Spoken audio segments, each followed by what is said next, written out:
দুর্ঘটনার পর বেঁচে যাওয়া একজন ছাত্র তার আহত বন্ধুকে ক্লাসরুম থেকে ফিরিয়ে আনতে গিয়েছিল।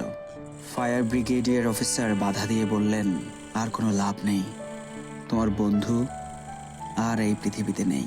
কিন্তু ছাত্রটি বাধা মানল না। সে নিজে একা গিয়ে বন্ধুকে ফিরিয়ে আনলো।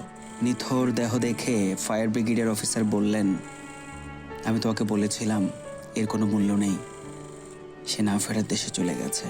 ছাত্রটি তখন উত্তর দেয়, না স্যার, এটা সত্যি অনেক মূল্যবান ছিল। যখন আমি তার কাছে গেলাম সে তখনও জীবিত ছিল।